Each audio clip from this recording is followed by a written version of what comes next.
Instagram, Classic Films, please.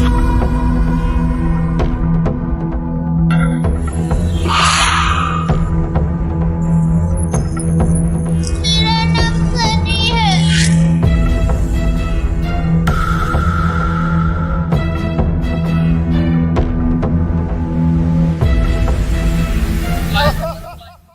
Hello guys, welcome back to your favourite YouTube channel Bollygrad studios. और मैं हूं आपकी दोस्त और होस्ट प्रगति सिन्हा। उत्तर प्रदेश की चमकरी गांव की इस हवेली में अचानक एक चीख गूंजती है। आवाज किसी लड़की की है जो कहती है, मुझे हवेली से मत निकालो, ये मेरा घर है, वरना मैं तुम सबको बर्बाद कर दूंगी। कोई कुछ समझे इससे पहले एक और चीख गूंजती है, मगर इस बार की चीख में मौत की तकलीफ भी खुली हुई है। पानी पानी, तड़पती आवाज के साथ कोई लड़की पानी मांगती है। और ये सब कोई और सुनता तो शायद उसकी मदद करने के लिए वहां पर आ भी जाता, मगर इस गांव में हर कोई डर से सहम जाता है, क्योंकि पिछले कई दशकों से ऐसी चीखें इस हवेली से निकलती रही है और लोग कांपते हुए बस सुबह होने का इंतजार करते हैं। लेकिन सवाल ये था कि आखिर कौन है ये लड़की जिसने पूरे गांव को डरा कर रखा है, और इसका इस घर से क्या रिश्ता है। क्यों दिन ढलते ही इस हवेली के पास से गुजरने वाले रास्तों पर कब्रिस्तान की तरह सन्नाटा हो जाता है और एक अजीब अनमनी से लड़की इस हवेली में भटकती हुई दिखाई देती है। कभी झरोके से झांकती तो कभी हवेली की छत से टकटकी लगाए दूर किसी मुसाफिर के आने का इंतजार करती।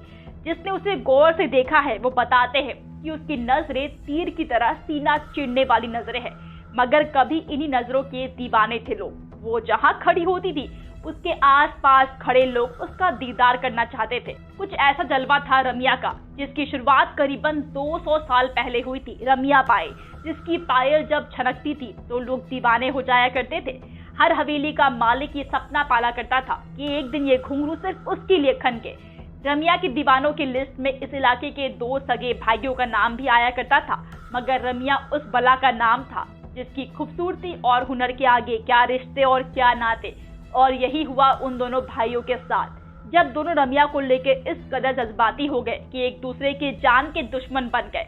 और जब रमिया ने बेकाबू हालत काबू में करने की कोशिश की तो गुस्से से लहराता एक खंजर रमिया के शरीर में उतर गया, और रमिया जो इस हवेली की शान बनी थी, अचानक उसके खून में इस हवेली की दीवार लथपथ हो गई थी। फिर रमिया के साथ नाचना गाना, उसकी मौत के साथ सब कुछ खत्म हो गया और ये मौत इस हवेली पर बहुत भारी पड़ी। समय बीतता गया लेकिन उसकी यादें कभी धुंधली नहीं हुई। ऐसा कैसे हो सकता था?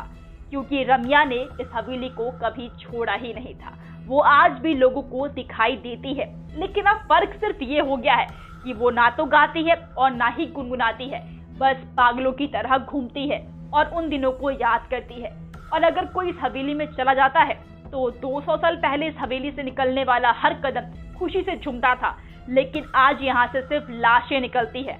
आगरा रोड पर बसा चमकरी गांव वक्त के पलों को बूंदते बूंदते आज तकरीबन 200 साल गुजार चुका है, लेकिन उस हादसे के बाद यहाँ पर कुछ नया नहीं हुआ सिवाय रमिया की दास्तान के, जो यहाँ के ताने बाने में बुन सी गई है। इस बारे में हवेली के मालिक सतेंद्र तोमर बताते हैं, एक दिन उनकी मां को परछाई दिखी, जिसके बाद उनकी मौत हो गई। इस तरह रमिया के प्रकोप की छाया हमारी हवेली पर पड़ी है। एक एक करके उसके 3 बच्चे और फिर पत्नी की भी जान चली गई। तोमर परिवार से पहले इस हवेली में गुप्ता परिवार रहा करता था। लगातार हो रही मौतों ने गुप्ता परिवार को इतना तोड़ दिया था कि उन्होंने इस हवेली को कम दाम में बेच दिया, और तब तोमर परिवार ने इसे खरीद लिया था। और जैसे ही उन्होंने इसे खरीदा, बच्चे बूढ़े और जवान एक एक करके 8 लोगों की मौत हो गई। रमिया का सच क्या है हम नहीं कह सकते। हाँ, इतना जरूर कह सकते हैं कि यहाँ रहने वाले दोनों परिवारों की बेहिसाब बेवजह मौतें हुई है। और अगर ये सब कुछ इत्तेफाक है तो यकीनन बहुत खौफनाक इत्तेफाक है, शायद रमिया के खौफ से भी कहीं ज्यादा खौफनाक। तो क्या आप भूल भुलैया 3 में देखना चाहेंगे रमिया बाई की कहानी? हमें कमेंट करके जरूर बताएं। एंड दोस्तों, वीडियो अच्छी लगी हो तो वीडियो को लाइक करें, शेयर करें अपने दोस्तों के साथ, और हाँ, चैनल को सब्सक्राइब करना बिल्कुल भी मत भूलिएगा। मिलती हूँ आपसे नेक्स्ट वीडियो में, तब तक के लिए सेफ रहिए, मुस्कुराते रहिए, बाय बाय।